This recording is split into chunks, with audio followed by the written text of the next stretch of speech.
మల్లె కళ్ళే పలుకుతున్నది ఆ జానపదం జల్లుమన్నది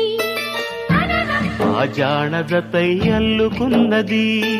మొగలి పువ్వు మహారాజుకి మొదటి కానుక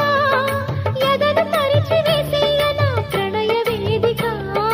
మల్లె నవ్వు మారాణి ఈ గొల్ల గోపిక